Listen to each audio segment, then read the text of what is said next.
Të dashur dëgjues, ju ftojmë të ndiqni emisionin Lexo Biblën me ne, me komentim biblik nga Don Simo.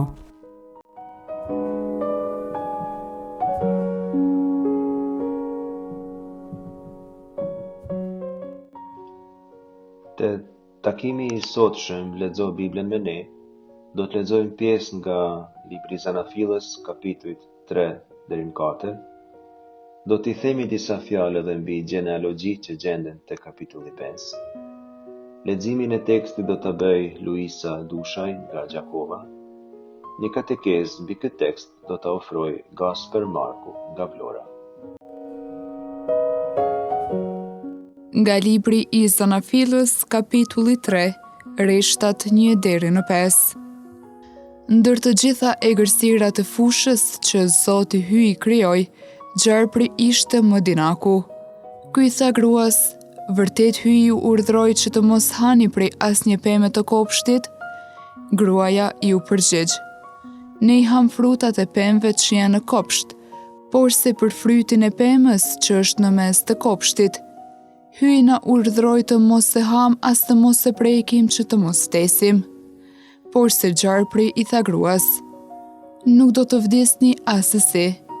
Madje hyje e di, se kur do të hani prej saj, sy tuaj do të hapen e do të bëhen por si hyje, duke e njohur të mirën e të keqen. Kemi lexuar pra tregimin e famshëm të mëkatit të Adamit e të Evës. Dëshiroj të theksoj së parit se tregimet që po lexojmë janë tipologjike. Emri grek typos, prej nga vjen për shembull fjala tipologji, prototip e tjerë. Domethënë shembull. Një tregim tipologjik duhet kuptuar si shembull, si histori që shembullen realitet të përditshëm në të cilin jetojmë të gjithë. Personazhet e kësaj historie janë shembuj të personazheve të jetës reale të përditshme. Këto histori konsiderohen edhe si tregime tropologjike. Sipas kësaj, pjesë të tregimit konsiderohen si trope. Me këtë kuptojmë se domethënien e gjërave që tregohen aty do ta kërkojmë të ndryshuar, jo si e gjejmë aty. Konkretisht, tregimi flet për ngjarje në kopshtin e Edenit, por ngjarjet konkrete që ndodhin në fakt I kalojnë kufijtë të atij kopshti. Ngjarjet këtu përshkruajnë me modifikime realitetet të rëndomta njerëzore. Të gjithë mëkatojmë si Adami, si Eva, si Kaini. I bëjmë të njëjtët mëkate edhe pse të ngjyrosur me forma tjera. I bëjmë këto mëkate, të njëjtit mëkate, për ditë të gjithë. Zoti kishte krijuar 2 pemë në mesin e kopshtit, pemën e jetës dhe pemën e dijes së të mirës dhe të keqes. U kishte urdhëruar të mos hanë prej pemës së dijes së të mirës dhe të keqes. Por mirët vesh se nga ana simbolike, pema e jetës është më rëndësishme se pema e dijes së të mirës dhe të keqes. Kjo e fundit përcakton besnikrinë e njeriu ndaj Zotit, respektin e krijesës ndaj krijuesit. Është Zoti ai që e përcakton çka është mirë e çka është keq, jo njeriu. Por e para, pema e jetës, përmbledh në vete tërë planin hyjnor për jetesën e njeriut. Në tekstet e vjetra mesopotamike përmendet gjithashtu motivi I pemës së jetës, si e një peme që bëhet burim I pavdekshmërisë, si për shembull tek eposi I Gilgameshit, që do ta përmendim në takimin e ardhshëm, kur do të shpjegojmë përmbytjen. Pema e jetës në kopshtin e Edenit, pra, është shenjë se Zoti që do që njeriu të jetojë, është shenjë e pavdekshmërisë. Personazhet e tragimit janë krahas krijuesit edhe Gjarpri, Eva dhe Adami. I kam rreshtuar sipas rendit të daljes së tyre në skenë. Nga ana e tregimit në vetvete, Gjarpri nuk kishte ndonjë status të veçantë midis krijesave tjera, kishte të njëjtin dinjitet si çdo krijesë tjetër. Këtë dim sepse njeriu kishte marrë urdhër prej Zotit, t'u jap emra të gjitha krijesave, pra edhe zvaranikëve, siç është Gjarpri, si edhe ta punoj dhe ta ruaj kopshtin e Edenit, lexojmë tek Zanafilla, kapitulli 2. Reshti 15. Këtë urdhër ja ka dhënë Zoti Adamit, por Even në atë kohë nuk e kishte krijuar akoma sipas kapitullit 2 të Zanafilës. Tregimi i krijimit të Evës nga një brinjë e Adamit, siç e kemi parë herën e kaluar, ndodh disa kohë më vonë. Këtu qëndron një dilemë e madhe. A i dinte Eva mirë urdhrat që ja kishte dhënë Zoti Adamit apo jo? Adami, a ja kishte shpjeguar si duhet rregulloret Evës apo jo? Teksti biblik thekson se gjarpri ishte më dinak se të gjitha krijesat tjera, por kjo nuk ka asnjë vlerë justifikuese për njeriun. Gjarpri është dinak, por kjo nuk do të thonë se helmon njerëzit për ditë. Njerëzit, nëse duan, ruhen prej tij, sepse njerëzit kanë dritën e arsyes që gjarpri nuk e ka. Njerëzit janë edhe më dinak se ai. Por kemi thënë se tregimi është tipologjik. Mkati është dinak, si një gjarpër, sillet thua në formë shoqërore, por ka si qëllim të helmoj. Gjarpri vendos ta vej Evën në provë, merr iniciativë spontane të flasë me të. Mirat vesh, gjarpri nuk flet. Nga ana antropologjike e kuptojnë, janë fjalë gjarpri. Na merr mendja si do të jenë qysh në fillim. Fjalë me helm. Fakti se gjarpri fillon t'i flas njeriut është mësimi i parë i këtij tregimi. Njeriu, burri, gruaja, çdo njeri, gjatë jetës së vet vihet në provë. Sikurse gjarpri, edhe jeta është dinake. Njeriu mund të gabojë kollaj në vendimet e drejtimeve të jetës. Por do ta shtojmë këtu edhe një element egzegetik që ndihmon ta kuptojmë bisedën e gjarprit. Studimet e historisë religioneve kanë zbuluar se gjarpri në Mesopotami konsiderohej si hyjni i shpirtrave të nën tokës. Për shembull, për kuriozitet po ju tregoj edhe si i quanin ata këtë hyjni, Ningishzida. Si hyjni prise hyjnive tjera, Mushhushu. Si hyjni shërptore e hyjnive tjera, Nira. Si edhe Ushum e Basmu, hyjni me karakteristika të frikshme. Këto hyjni që përmenda edhe në gjuhën e tyre akadike, janë hyjni pagane mirë të studiuara. Gjarpri që flet pra në kohën kur janë shkruar këto tekste, gjatë dhe pas shpërnguljes në Babiloni, përshkruan të hyjnit pagane që mësonin izraeliant të mos i rrinë besnik Zotit. Gjarpri i bën një pyetje Evës. Vërtet hyji ju urdhroi që të mos hani prej asnjë pemë të kopshtit? Kjo pyetje retorike sugjeron një situatë absurde. Nuk ka mundësi se Zoti teorikisht i mirë t'ju jap një urdhër kaq të padrejtë. Fjalët e gjarprit implikojnë diçka më të hollë. Ju jeni njerëz, nuk jeni si kafshët tjera të kopshtit. Si do t'jetoni ju nëse keni të ndaluar të hani prej të gjitha pembe të kopshtit, sepse nuk jetohet pa hangër. Gjarpri aludon të ushqimi, diku ku njeriu është i ndjeshëm, sepse është e vërtetë se prej ushqimit të përditshëm varet ekzistenca e të gjitha gjallësave, pra edhe njeriut. Por në të njëjtën kohë kjo bisedë e gjarprit prek edhe fen, besimin në mirësinë e Zotit. Sipas pyetjes së gjarprit, Zoti është ai që kufizon, jo ai që mundson jetesën. Kurse njeriu nuk do kufi, ai dëshiron të jetë i lirë. E kujtoni me siguri tundimin e parë të Jezusit në shkret të dirë, i lidhur njësoj me temën e bukës. Jezusi shpjegon atje në Ungjil se ekzistenca e njeriut nuk varet vetëm prej bukës, por prej çdo fjale që del nga goja e Zotit.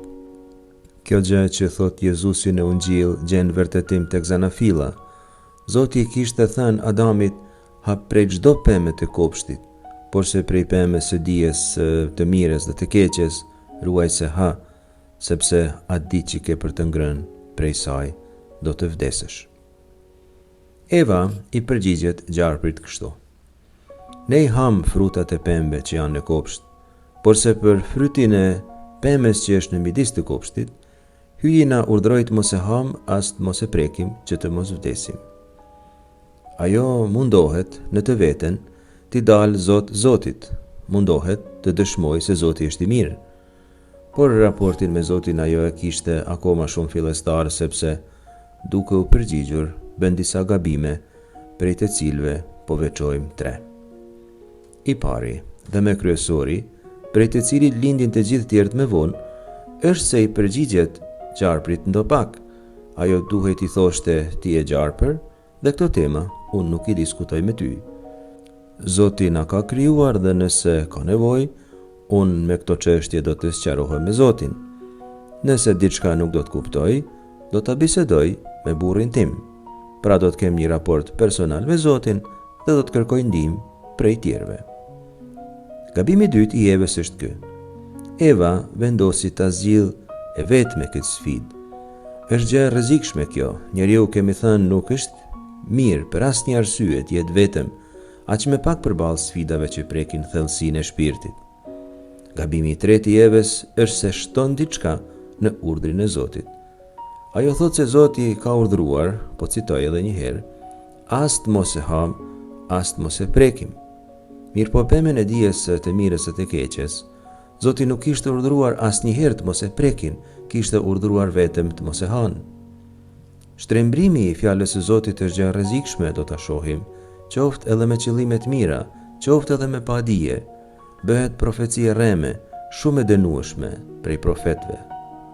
Patjetër se pema duhet prekur, sepse ndryshe është e pamundur që të kujdeset për te. Po pse thot ashtu atëherë? Ndoshta Eva ka frikë ta prek pemën, ndoshta nuk ka besim në vetvete, sepse mendon se nëse e prek do ta haj. Por teksti jep mundësinë edhe të një skenari tjetër, që Adamit ja ketë shpjeguar keq urdhrin e Zotit. Kemi thënë, Eva nuk ishte akoma e krijuar. Ndoshta Adami i ka thënë Evës se Zoti ka thënë të mos e hash, as të mos e prekësh. Në këtë rast, sikurse kjo të ishte e vërteta, Adami e ka shtrembëruar vetë urdhrin e Zotit, sepse nuk ka pasur besim në Evën. Ka menduar ndoshta se Eva, nëse e prek pemën, do ta hajë. Këtu gjejmë dy pika esenciale të jetës së përditshme. E para, besimin në vetveten, që këtu e definojmë kështu: unë mund ta marr pemën në dorë dhe mund të rezistoj pa e ngrënë. E dyta, besimin e tjetrin, që në këtë rast definohet kështu: nëse ti e merr pemën në dorë, unë kam besim në ty, unë kam besim se ti nuk do ta hash. Vetbesimi dhe besimi tek tjetri janë dy fusha në të cilat mbështetet e përditshmja jonë. Eva në fund bën edhe një gabim tjetër, që mund të mendojmë si konsiderat të gabuar që kishte ndaj fjalës së Zotit. Ajo e relativizon, e thjeshtëzon dhe nuk e merr krejt seriozisht. Zoti kishte thënë se nëse ata do të hanë prej asaj peme, me siguri do të vdesin. Mot tamut në hebraisht, me siguri do të vdesin. Ndërsa Eva i thot gjarprit ndryshe, i thot gjarprit se Zoti ka thënë që të mos vdisni, pen të mutun në hebraisht. Kjo e fundit shpreh mundësi, jo siguri të vdekjes. Edhe ky është tundim i rrezikshëm, tendenca mos me marr krejt seriozisht të keqen. Me e bat keqen si gjë ma relative, si me thonë, nuk është gjë mirë, por as gjë krejt e keqe. Përgjigja e gjarprit kundërshton drejt për drejt Zotin në 3 pika. E para i thot Evës, nuk do të vdisni as e si. Me fjalë tjera nuk është e vërtet, as si thot Zoti, as si thu ti.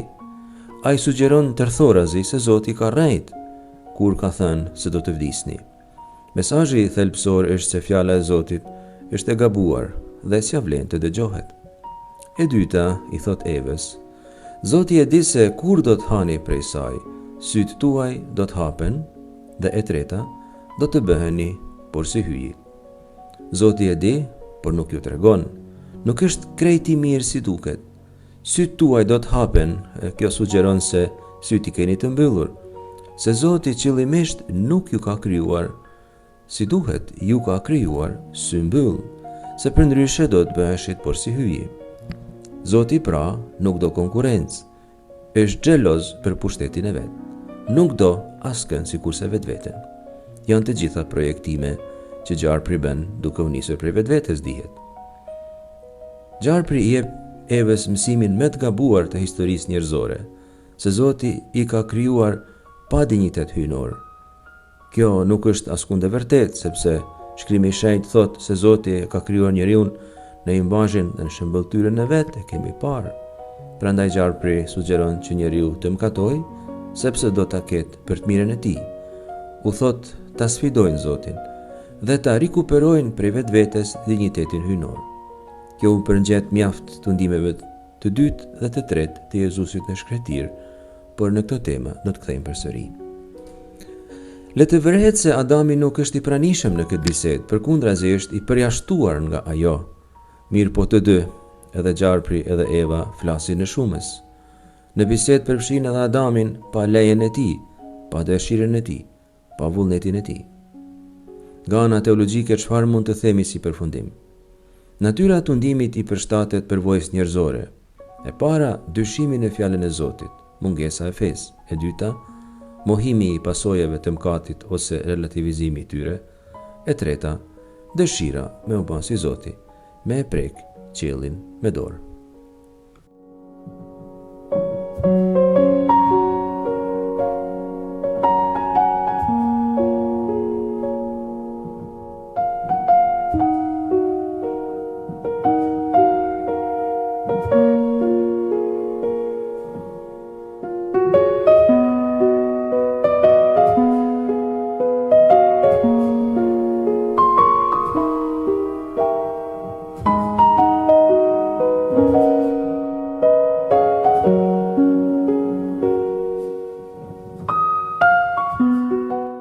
Nga libri i Zanafilës kapitulli 3, rreshtat 6 deri në 8. Atëherë gruaja pas se pema ishte e mirë për ta ngrënë dhe e bukur për të parë dhe pemë e dëshirueshme për të fituar dijen. Gruaja mori prej frutit të saj dhe e hëngri. Pastaj i dha edhe burrit të vet që ishte me të, hëngri edhe ai. Atëherë u hapen sytë të dyve. Kur paën se ishin lakuriq, gërshëtuan gjethe fiq dhe e bën bështjellës për vete. Kur pastaj e dëgjuan zërin e Zotit hyj që po i shëtisten në përkopsht, në freskinë e pasditës, njeriu e gruaja atij u fshehën para Zotit hyj ndërmjet pemëve të kopshtit.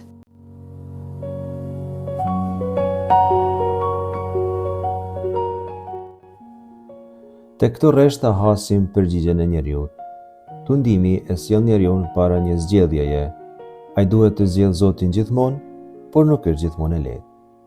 Shpesh njeriu ka nevojë për ndihmë kur merr vendime për të zgjedhur Zotin, për të rezistuar tundimit. Ndihma konsiston në bashkëndarje, në bisedë. Nuk është mirë që njeriu të jetë vetëm, kemi thënë sa herë. Mirë po Eva vazhdon vetëm dhe ha prej pemës së dijes, së të mirës dhe të keqes. Vendos ajo çfarë është mirë e çfarë është keq. Bëhet vetë kriteri këtij vendimi, duke pas pranuar sugjerimet e Gjarprit. Cili është procesi nëpër të cilin kalon? Shkrimi i Shenjtë thekson se gruaja pa, mori dhe hëngri. Shikimi zakonisht prodhon ide, jep mundësi. Folja pa përdoret disa herë tek Zanafilla kapitulli i parë dhe i aplikohet gjithmonë Zotit kur krijon. Ai sheh se çfarë ka krijuar dhe sheh se është gjë e mirë. Është e mirë për të gjithë. Ktu Eva sheh dhe i pëlqen pema, sikurse edhe premtime tjera të rreme që jep mëkati. Ajo sheh dhe lakmon për vete, jo për të gjithë. Folja mori tregon se ajo e shtrembron detyrën e vet. Ajo duhet ta marrë atë pemë në dorë dhe t'i shërbejë, jo që ta hajë. Folja e fundit, hëngri, tregon aktin e mëkatit. Mëkati pra ka një procedurë si zhvillohet, një herë paraqitet si ide, pastaj si tundim shumë konkret dhe i mundur, dhe së fundi aktualizohet me veprën konkrete. Këto rreshta gjithashtu meritojnë koment të shkurtër. Gruaja pa se pema ishte e mirë për ta ngrënë dhe e bukur për të parë, dhe pemë e dëshirueshme për të fituar dijen. E mirë, e bukur, e dëshirueshme. Këto janë mbiemra që përshkruajnë elementin e pangopshëm të shpirtit njerëzor. Përshkruajnë dobësinë e trupit, të dobët karshi joshjes që vjen prej jashtë. Këto joshje përshkruhen me shije të mirë, me forma të bukura të jashtme. Këtë vërteton shprehja hebraike ta avahu la enayim. Thua se forma të frytit në sytë e Evës e tundojnë atë.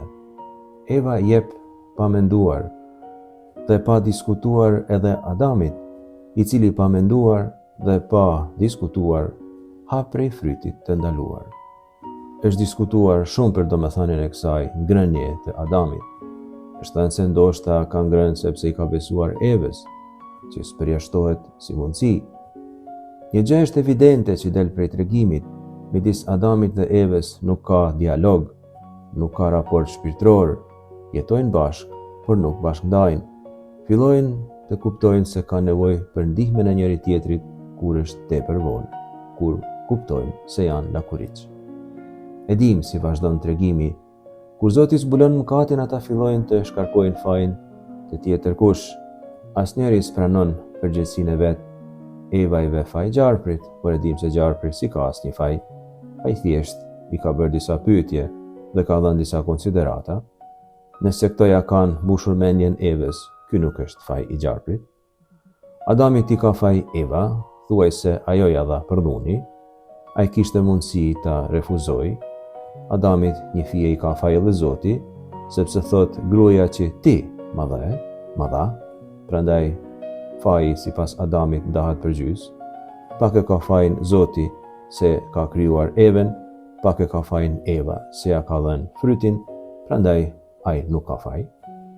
Si përfundim, siç ka thënë Zoti, ata përjetojnë vdekje dhe me ta mbar krijesa, përjashtohen prej kopshtit dhe Zoti vendos kerubin që ta ruaj kopshtin si diçka të shenjtë. Tek Dalja kapitulli 25, rreshtat 18 deri 22, kerubint vendosen tek arka e beslidhjes, sikurse kerubin që ruajnë arkën e beslidhjes, vendin pra më të shenjtë të tokës sipas tregimit të librit të Daljes, ashtu edhe tek kopshti i Edenit, Zoti vendos kerubin që ta ruajnë këtë vend të shenjtë. Këta ruajnë shtegun e kopshtit prej kthimit të njeriut brenda. Të lexojmë tani një tregim tjetër, shumë të famshëm dhe dramatik, që është ngushtë i lidhur me këtë që sapo komentuam.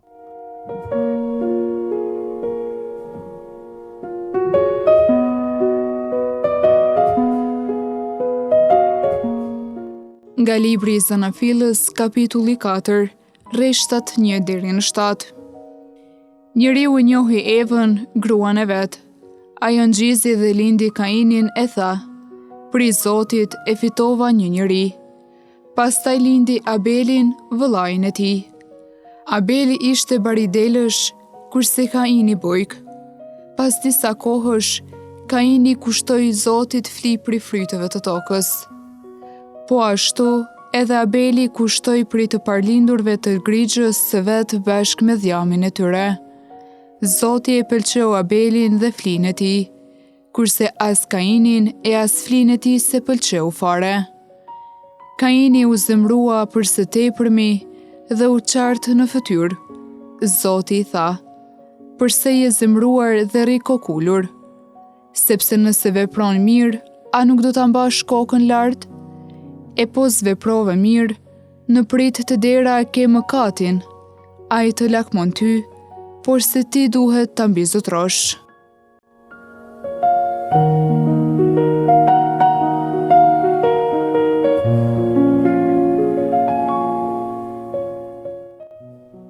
Ky tregim që sapo lexuam tregon cila është pasoja e parë e mëkatit të Adamit dhe të Evës. Pasoja e parë e ardhjes së mëkatit mbi tokë është vllavrasja. Edhe arsyet e kësaj vllavrasje janë shumë banale, të pabesueshme. Por mos të harrojmë se këto tregime janë në të njëjtën kohë edhe tipologjike edhe tropologjike. Janë të gjitha mësime aktuale, janë të gjitha ngjarje që ndodhin përditë. Kaini pati inat pse Zoti ka pranuar flinë e Abelit dhe të dijen jo, por Zoti kishte arsye. Kështu shkruan teksti i shenjtë. Abeli kushtoi prej të paralindurve të grigjës së vet bashkë me dhjamin e tyre, kurse Kaini, thot teksti, i kushtoi Zotit fli prej fryteve të tokës. Pra, pa bërë përzgjedhje midis gjërave të mira e të këqija. Abeli kushtoi Zotit me shumë përkushtim, me shumë kujdes, ndërsa Kaini në mënyrë sipërfaqësore. Nuk mjafton pra flia, duhet jetë sipas rregulloreve, duhet jetë e përgatitur me kujdes, sepse duke kushtuar fli, njeriu kushton vetveten. Kaini kushton sa për të kushtuar, ofron sa për të ofruar, ndërsa Abeli, bashkë me të paralindurit e grigjës së vet, edhe dhjamin e tyre. Ka dhe një element tjetër këtu. Zoti e sheh Kainin të mërzitur, të paknaqur me veten, dhe i thot kështu: "Përse je zemruar dhe rrej kokulur, sepse nëse vepron mira nuk do ta mbash kryet lart. E pos veprove mirë, në prit të dera e ke mkatin. Ai të lakmon ty, por se ti duhet ta mbizotrosh." Zoti flet ëmbël, me kujdes, me shumë mirë kuptim. Zoti ka mirë kuptim për flin e papërshtatshme të Kainit. I thot nuk ka problem. I thot se i ka të gjitha mundësit të përmirësohet herën tjetër. I jep edhe një mësim. Mkati të lakmon ty, i thot, dhe ne i dim që kështu i lakmoj edhe Evës, por në krahasim me të ëmën, Kaini, nëse do, mund ta mbizotroj. Ky është një mësim universal, njeriu nëse do, mund ta mbizotroj mkatin, por Kaini nuk deshi. Ai vendosi ta eliminoj të vetmin konkurrent, Abelin, vllaun e vet. Të gjithë ata që kanë sa do pak një përvojë shpirtërore, e dinë se secili mkat ka në esencë qëllimin e eliminimit të vllaut. Është e pakuptueshme arsyeja, sepse vllau është i pafajshëm, Abeli nuk i kishte bërë asgjë të keqe, por është një fenomen universal. Është e pakuptueshme pse njeriu e vret njeriun, vllau vllaun, edhe pse nuk i ka bërë asnjë të keqe. Luftrat që kanë ndodhur gjithmonë në historinë e njerëzimit, për shembull, shumica prej tyre, për të mos thënë asnjëra prej tyre, nuk kanë asnjë shpjegim logjik. Nuk ka domethënie njerëzore. Përse një njeri ta vrasë një njeri tjetër, kur ky njeri nuk i ka bërë asnjë të keqe? Përse një njeri ta konsideroj tjetrin armik? Përse t'i bëhet e keqja tjetrit? Ja vlen të arsyetohet mbi arsyet pse Kaini mund ta ketë vrarë Abelin. Ndoshta donte ta kishte Zotin vetëm për vete, s'donte ta bashkëndante me tjerë. Ndoshta nuk konsideronte vëllezër ata që nderonin Zotin ndryshe prej tij. Mund tjetë edhe se nuk u besoi fjalëve të Zotit, sa i mund ta mbizotronte mkatin. Ndoshta nuk kishin besim në vetvete, ndoshta i kishte ngjarë nënës së vet. Pasi që e vrau vllaun, edhe ai mundohet ta mohoj realitetin. Zoti e pyeti Kainin, ku është vllai yt Abeli? Ky u përgjigj, nuk e di, pse mos jam unë rojtari i tim vllai? E dinte mirë Kaini ku ishte Abeli, por tha nuk e di. Komenti i Kainit është absurd. Abeli një mend ka nevojë që dikush ta ruaj, por është paradoksale. Ai ka nevojë që të ruhet prej dorës pikërisht të atij që ishte i thirrur të ruaj atë. Ky tregim absurd është i pasur me mësime. Para lakmimit, njeriu nuk gjen kufi, për interesa personale është në gjendje të vrasë edhe vllain.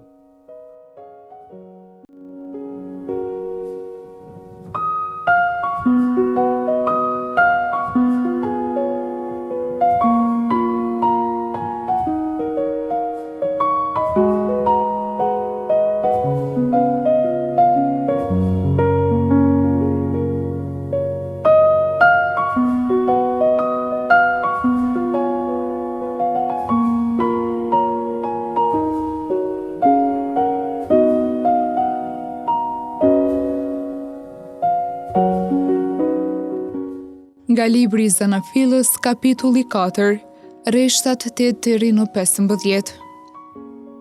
Kaini i tha vëllait të vet Abelit, të dalim jashtë. Kur u gjetën në fush, Kaini u hodh mbi vëllain e vet Abelin dhe e vrau. Atëherë Zoti e pyeti Kainin, ku është vëllai yt Abeli? Ky ju përgjigj, nuk di.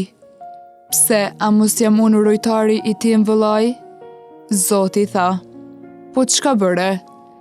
Zëri i gjakut të vëllait tënd bërtet tek unë pridheut. Prandaj qofsh mallkuar e dëbuar nga ara, e cila e hapi gojën dhe e përpiu gjakun e vëllait tënd të derdhur prej dorës sate. Kur ta punosh tokën, ajo s'do t'i jap më frytet e veta. Do të jesh endacak dhe rrugavues për mbi tokë. Kaini i tha Zotit, ndëshkimi im është më i madh nga sa mund të mbartë. Ja, ti po më dëbon sot prej tokës së pëllëshme dhe më duhet të fshehem prej fytyrës sate dhe do të jem ravgues dhe endacak për mbi tokë. Këndej edhe kushdo që të më gjej, do të më vras. Por Zoti i tha, jo, pra asesi s'do të ndodh ashtu, sepse kushdo që ta vras Kainin, do të ndëshkohet 7 fish. E Zoti i vuri Kainit një shendë që të mos e vras askush që do ta gjente.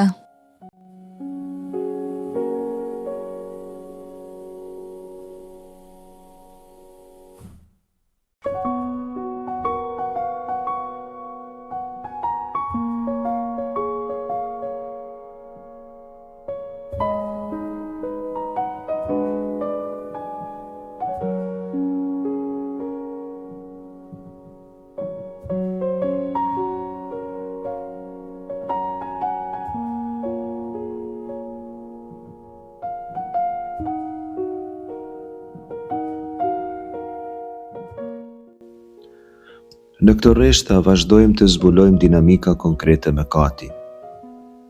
Pikën e parë të kësaj dinamike deri diku e kemi përmendur. Kainit i ka shkuar mendja ta vras vëllan. E ka blu në tru, siç thot populli jon.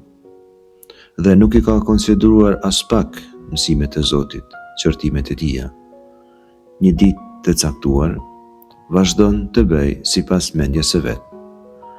Gjaja e parë që bën është të mashtroj vëllain e vet, i thot, dalim jashtë. I bën një prit, e trallton. Abeli nuk e priste një gjë të tillë. Nuk e priste se vllai do ta vriste. Atëherë, thot shkrimi i shenjtë, u holl në vëllain e vet dhe e myti. Sa herë do ta ketë menduar këtë skenar në mendjen e vet, Kaini. Mëkati është shumë herë pra vurje në skenë të skenareve të studiuara në mendje me kohë. Mund të imagjinohet këtu një sjellje mizore, e pamëshirshme, e pakuptueshme, e papërshkrueshme. Si me vra vllain e vet? Si mundet njeriu ta vras vllain e vet? Mirë po, mëkati ka edhe një element vetin specifik. Kur e bën, njeriu met vetëm pasi që e bën. Kaini met vetëm me veprën e kotë që kishte bërë, me trupin e pajet të vllaut. Tani është momenti të përgjigjet pyetjeve të ndërgjegjes. Është domosdoshme të jetohet realiteti. Ku është vllai yt Abeli? Është thirrje e pamëshirshme e ndërgjegjes, jo vetëm e Zotit. Edhe pse këto paraqitet si pyetje që bën Zoti, por është një pyetje retorike, një pyetje të cilet e din gjithkush përgjigjen. Në fakt, mëson Koncili i Dytë i Vatikanit se ndërgjegja është vendi i privilegjuar i zbulimit të zërit të Zotit. Është e rendit ta citojmë këtu koncilin. Ai thot te Gaudium et Spes, numri 16, se, citim, në thellësi të ndërgjegjes njeriu gjen një ligj që nuk ja jep vetvetes, por të cilin duhet ta zbatojë. Ky ligj e thret të dojë gjithmonë dhe të bëjë gjithmonë të mirën e të largohet të keqes. Këtu përfundon citimi. Por do të bëjmë edhe një citim tjetër nga ky numër i Gaudium et Spes. Koncili thot se njeriu ka në të vërtet një ligj të shkruar brenda zemrës së vet. Dërgjegja është bërthama më personale dhe shenjtrorja e njeriut, në të cilën ai gjendet vetëm me Zotin, zëri i të cilit tingëllon në intimitetin e tij. Te këto rreshta do të theksojmë shkurt dy elemente tjera, lidhur me mëkatin. I pari, Zoti thot se zëri i gjakut të Abelit bërtet drejti prej dheut. Mund ta mendojmë këtë si një padrejtësi, në të cilën është e domosdoshme të vendoset drejtësi. Do ta shohim shpesh në takimet tona si Zoti ndërhyn gjithmonë dhe dënon padrejtësinë kur dikush i bërtet në ndihmë. E dyta, Zoti mallkon Kainin. Ky mallkim konsiston në përjashtimin e tij nga ara në të cilën jetonte, nga vendi i sigurisë së tij, nga vendi ku banonte Zoti, i përngjet shumë dënimit që Zoti i bën Adamit dhe Evës. Gjithkush kush mëkatnon, pak a shumë merr të njëjtin dënim. Largimi.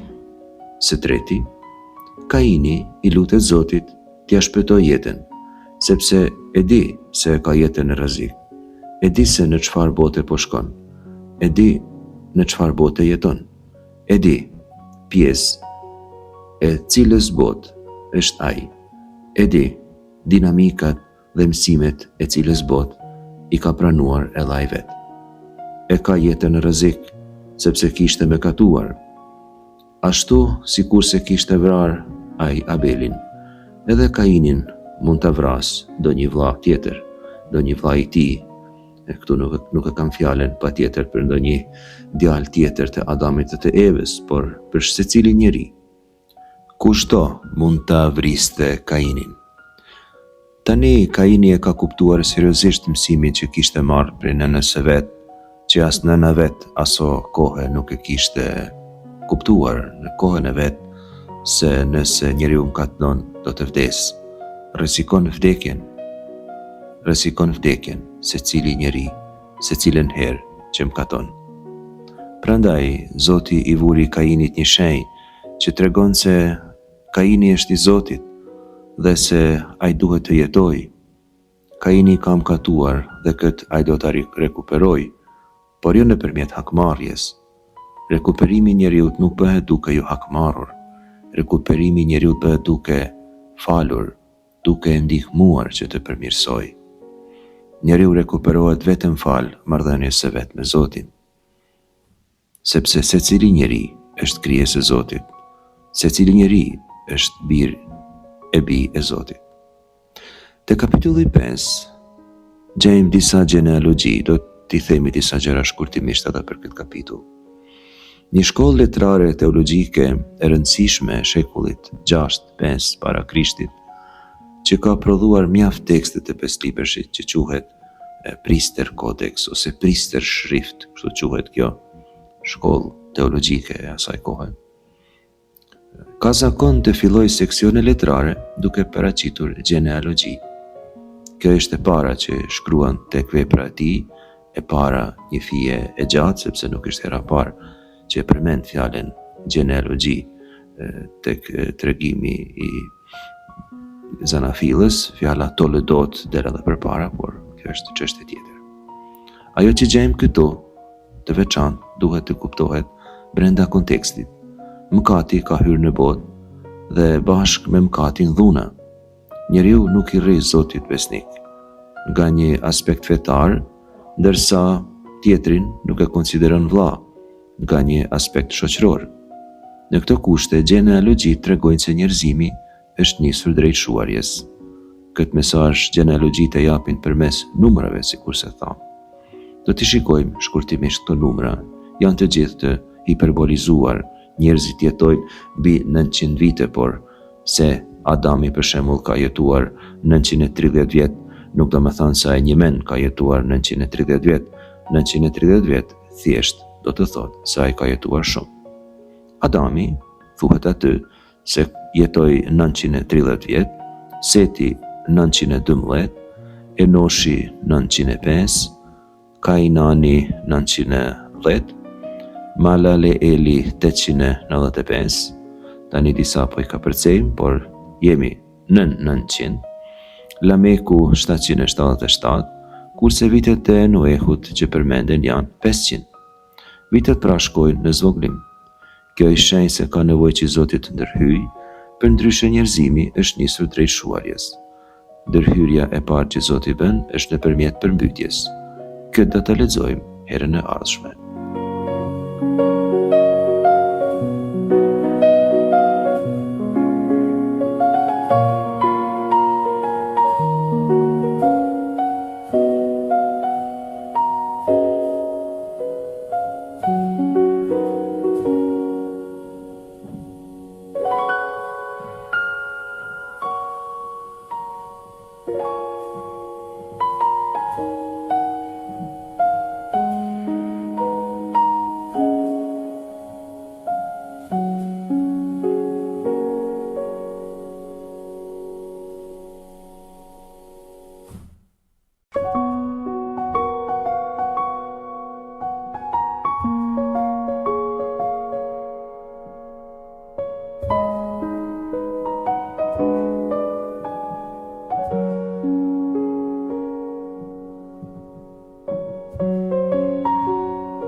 Zanafilla kapitulli 3, 4 dhe 5.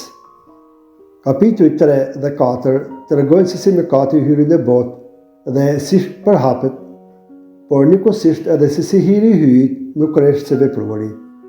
Jemi në kapitullin e 3 të Zanafillës, në të cilin lexojmë dhe kuptojmë mëkatin e famshëm origjinal. Ky mëkat që është ngjitur për njeriu në mënyrë të pashmangshme, hiqet ose më mirë të themi shlyhet vetëm nga sakramenti I pagëzimit. Protagonisti I këtij mëkati e kanë origjinën në padëgjesën e njerëzve të parë, Adami dhe Eva, ose stërgjyshit tanë. Ky njeri, më mirë të themi kështu, ishte I ftuar të jetojë në praninë e Zotit, në amshim, në një banesë me Zotin, që quhet në gjuhën biblike kopshti I Eden.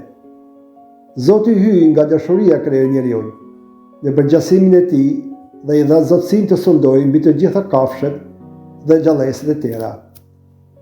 Zoti ka krijuar shumë llojshmëri kafshësh, nga më të frikshmet dhe grabitqare deri te kafshët e buta dhe të dashura, ku gjarpri ishte Medinaku. Këtë na e thot shkrimi I shenjtë. Gjarpri është në të vërtetë si të gjitha kafshët e tjera, por Medinaku, në rastin konkret biblik, personifikon ose përfaqëson fuqinë e të së keqes dhe mëkatin ku ka për autor Satanin. Ne e dim që gjarpri nuk flet, por në këtë ngjarje gjarpri I vjetër, Satani, hyn në dialog me njeriu. Ky gjarpër është shumë I kujdesshëm që njeriu të mos ta kuptojë qëllimin e tij, që ka kundër njeriu. Nuk e mohon Zotin drejt për drejt, por në mënyrë dinake, dhe shton dyshimet rreth fjalës së tij, që njeriu ta josh gradualisht drejt mëkatit, që në mënyrë përfundimtare ta humbasë jetën me Zotin. Ky është qëllimi I tij, t'ia shkatërrojë jetën e njeriu, që të vdesë në mëkat. Ja fjalët e Satanit. Nuk do të vdisni asesi, madje hyj e di se kur të hani prej saj, sy tuaj do të hapen, e do të bëhen por si hyj, duke njohur të mirën dhe të keqen. Por e vërteta është ndryshe. Zoti nuk ka thënë kështu. Ja si Zoti ka thënë njeriu, hapri çdo pemë të kopshtit, por prej pemës së dijes, të së mirës dhe të së keqes ruaj se ha, sepse atë ditë që ke për ta ngrënë prej saj, do të vdesësh. Këtu duhet të ndalim edhe të kuptojmë me kujdes se njeriu fizikisht nuk vdes, por shpirtërisht. Njeriu e ka humbur marrëdhënien e tij me Zotin, dhe si rezultat I këtij veprimi të padëgjesës, bie në mëkat dhe nga mëkati vdes për Zotin. Vdekje shpirtërore. Në këtë rast Adami dhe Eva e harruan se ishin krijesat e krijuar nga hyji, që i kishte përftuar nga dheu, nga hiqi, dhe me njëherë deshin të bëhen si krijuesi tyre si Zoti. Ky është thelbi i mëkatit origjinal, që trashëgohet nga të gjitha breznitë njerëzore deri në pakzimorin e rilindjes me ujë nga Shpirti i Shenjtë, në kishë. Sakrament ky, i themeluar nga Jezusi dhe kisha shpërndan bijve të tyre, që e ofrohen me liri të plotë, që kanë vendosur besimin e tyre në Krishtin shëlbues. Në këtë pjesë të Shkrimit të Shenjtë, të kuptojmë me shumë vëmendje se çfarë Zoti don me na tregu në këtë kapitull. Jo vetëm njeriu nuk duhet të hyjë në dialog me të keqin, në rastin konkret me gjarprin, por nuk duhet të pranojmë asnjë ofertë, edhe pse në dukje, oferta që të ofron i ligu është e bukur për të parë dhe e shishme për të ngrënë. Dhe në fund, dënimi që në shkakton është katastrofik. Duke pas parasysh, jo vetëm në aspektin moral dhe shpirtëror, por edhe në aspektin shoqëror, si lufta, korrupsioni, droga, urrejtja ndërfetare, dëshira për pushtet, dëshira për famë dhe shumë të tjera. Pra mund të themi se manin e mëkatit prishet rendi dhe normaliteti i shoqërisë dhe i kombeve. Fundimi i njeriu që është hyrë gjithmonë për të ditur dhe për të qenë si Zoti është e papranueshme në natyrën tonë njerëzore. Nuk kemi të aftë për një dhuratë kaq të madhe. Ne kurrë me anë të inteligjencës sonë nuk mund ta kuptojmë madhështinë, aftësinë, lartësinë, gjerësinë dhe pushtetin e Zotit. Atëherë njeriu bie në mëkat të rënd vdekësor, mëkati i dëshirimit dhe i lakmisë. Dëshirimi të çon në vesin e mëkat dhe mëkatin e vdekje. Pra, në këtë tekst shikojmë shumë qartë se njeriu jo vetëm nuk u bë si Zoti, por e humbi edhe dinjitetin e tij si njeri, që Zoti ja kishte dhënë për të jetuar në amshim në praninë e Zotit. Pra, për të jetuar në parajs, ku nuk kishte vdekje, vujtje, sëmundje, lodhje e shumë të tjera. Çifti i parë njerëzor, duhet të kemi parasysh, jo vetëm Adami dhe Eva, ata janë protagonistit biblik, por këto mund të ishim dhe mund të jemi edhe ne, që e kishin kuptuar humnerin ku kishin rënë. Ishin të tmerruar nga frika që kishin prishur marrëdhënien me Zotin dhe të turpëruar nga lakuritësia e tyre. Ky është rezultati i mëkatit, frika dhe turpi. Mëkati fillon në zemrën e njeriu përpara se të bëhet veprimi. Depërton nëpërmjet shikimit që është lakmia. Me njëherë ka lënë në mendje që është dëshira dhe vendoset e zemër për të kryer veprimin. Kjo ndodh kur ne zgjedhim për të bërë vullnetin tonë përpara vullnetit të Zotit. Kur betejë mes gjarprit dhe njeriut përfundon, gjarpri largohet në një farë mënyre i fituar në planin e tij, duke realizuar rënien e njeriut, kurse njeriu fshihet në mes të kopshtit dhe thur gjethe për të mbuluar dhe mendon se gjithçka ka përfunduar dhe mendojnë se Zoti nuk i ka vënë re. Kjo duket si një lojë fëmijësh. Mendojnë si a dalin me forcat e veta, duke u fshehur dhe duke mbuluar me gjethe. Kështu bënim edhe ne kur ishim fëmijë. Kur bënim ndonjë faj, mundoheshim me e fsheh dhe mendonim se ishim të sigurt në fitoren tonë për të mos u zbuluar. Por jo, nuk funksiononte kështu. Menjëherë kur prindit vinin në shtëpi, gjithçka dilte në dritë, sepse prindi e kupton fëmijën e tij në fytyrë, kur është në faj. Kështu ndodhi edhe në kopshtin e Edenit. Edhe pse Zoti nuk ishte i pranishëm në momentin final të mëkatit, Zoti e dinte këtë, sepse ai din dhe kupton gjithçka. Në heshtin e Edenit dhe freskinë e mbrëmjes, Zoti del dhe kërkon njeriu. Ku je? E kërkon, jo pse nuk e di, por se është i humbur, është i bjerrur. Ka humbur jetën e tij me zgjedhjen e vet. Ne nuk duhet ta harrojmë, ai ka zgjedhur mes së mirës dhe të së keqes, ka zgjedhur të keqen. Në mes jetës dhe vdekjes, ka zgjedhur vdekjen. Kjo është humbja. Zoti nuk vjen si gjykatës i jashtër, si një Zot i rreptë, jo si ndëshkues, por vjen dhe kërkon njeriu si një atë i mirë, i butë dhe i mëshirshëm, si një atë që kërkon fëmijët e tij. Dialogu mes njeriut dhe hyjit nuk zgjat shumë. Gjithçka është e kuptueshme.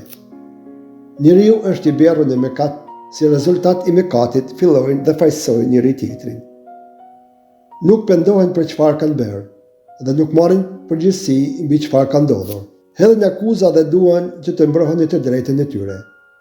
Kjo në fakt është vërtet natyra jonë njerëzore, që çdo ditë përjetojmë edhe sot, me raste të tilla, që do të thotë njeriu të mbulojë fajen e tij dhe të duket para të tjerëve të drejtë, të mirë dhe të pafajshëm.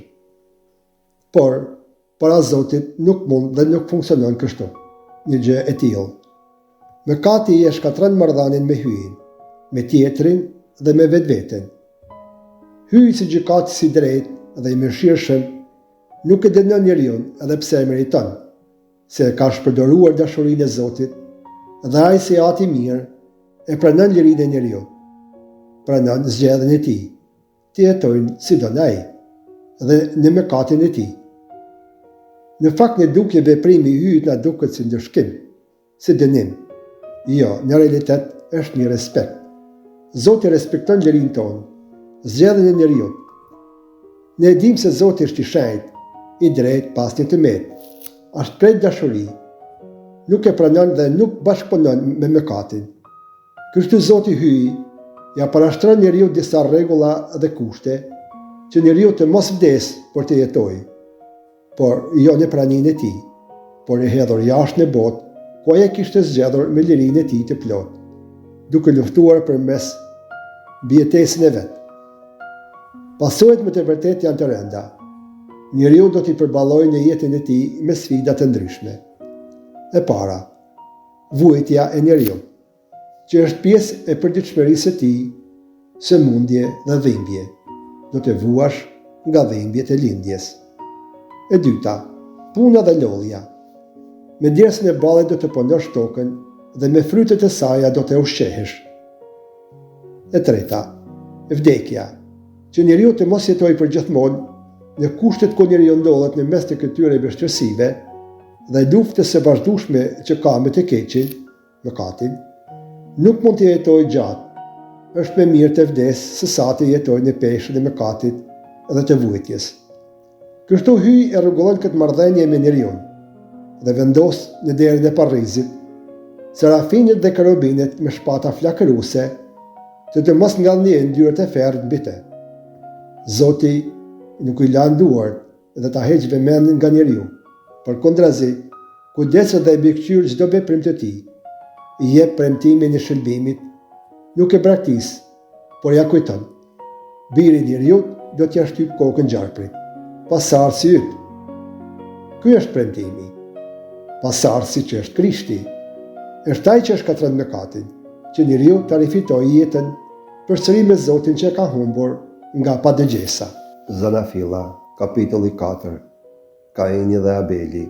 Familja Adami dhe Eva, duken që janë përshtatur kushteve ku ndodhen. U lindin 2 fëmijë, 2 djemë, Kaini dhe Abeli. Eva e ka kuptuar se çdo e mirë vjen prej Zotit.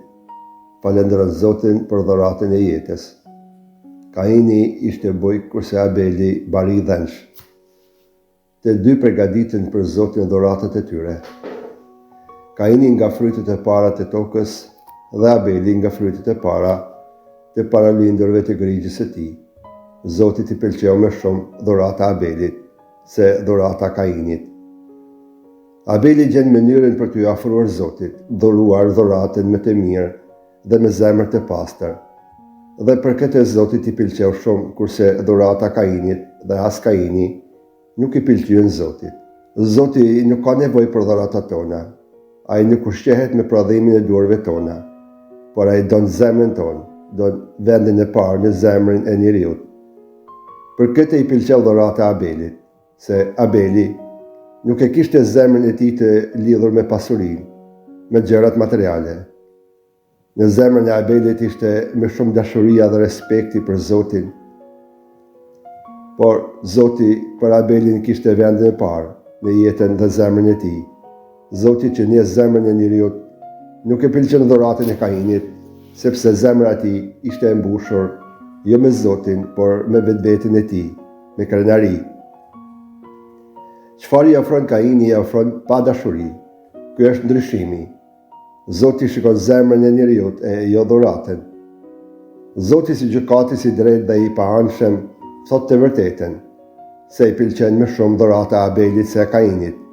Këtu ndryshon situata. Kaini prishet në fytyrë, nuk e pranon realitetin dhe nuk mund të kontrollojë emocionet e tij. Tregon jo vetëm zemrën, por edhe fytyrën. Këtu Zoti e paralajmëron Kainin, ki kujdes. Mëkatin e ketë dera, të ka vënë prit.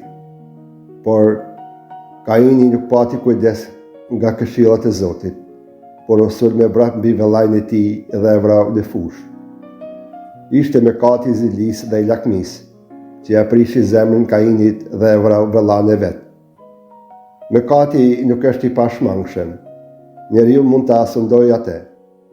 Zilia dhe lakmia është rënja e vllavorasjes. Këtu duhet të kemi kujdes, sepse problemet e Kainit mund të jenë edhe problemet tona.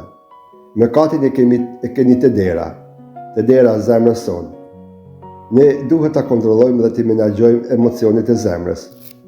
Nuk duhet të marrim vendime të nxituara, sidomos kur jemi në momente nervozizmi. Duhet të zgjedhim mes të mirës dhe të së keqes, gjithçka ta ja besojmë dashurisë së Zotit. Kush e vendos Zotin në vendin e parë në jetën e tij, jeton në paqe. Pasi Kaini e vrau të vëllain Abelin, Zoti kërkon Kainin dhe i kërkon në një farë mënyre përgjegjësi.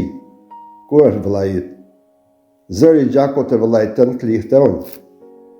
Por Kaini, indiferent, nuk ka asnjë shenjë pendese dhe zemra e tij është plot urrëtie. Ai mendon zgjidhja vetme është dhuna. A mos jam unë rojtari vëllait tim?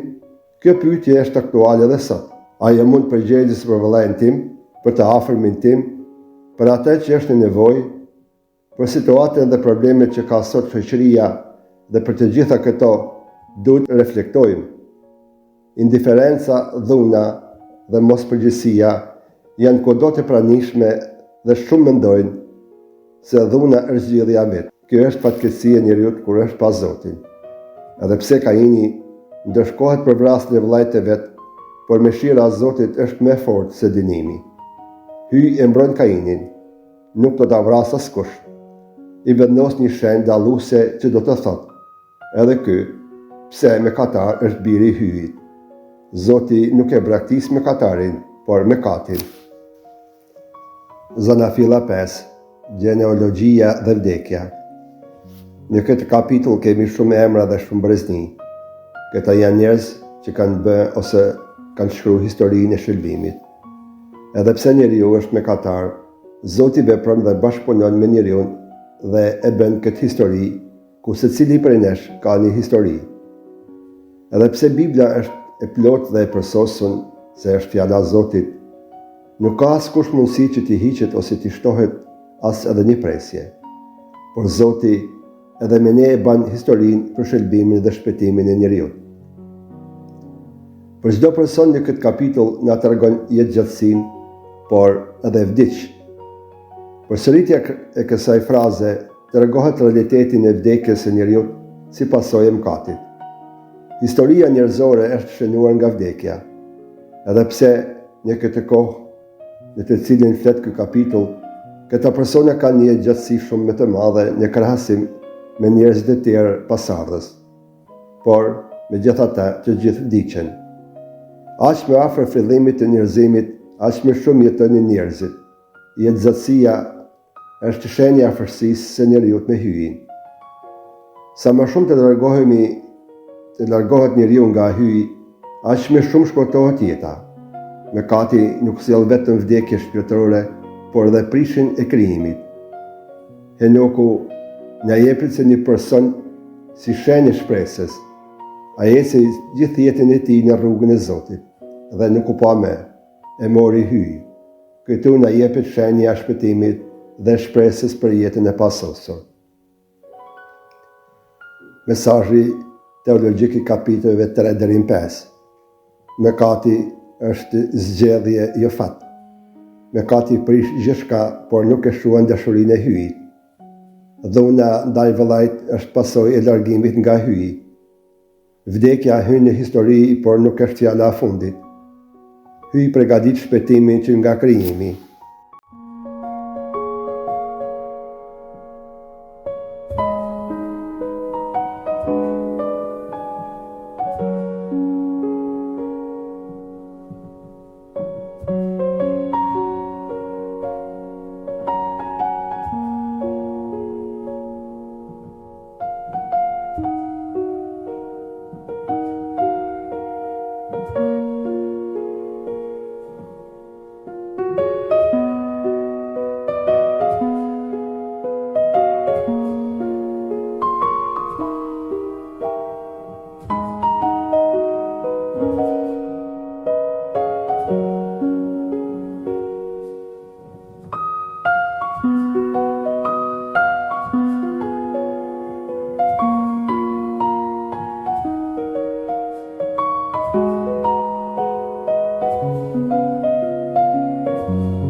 Në takimin e ardhshëm do të lexojmë pjesën nga Zanafilla kapitujt 6 deri 9, është tregimi i përmbytjes. Nëse doni dhe keni mundësi, lexojeni. Se do ta kuptoni më mirë, ju falenderojmë për vëmendjen. Zoti ju bekoftë.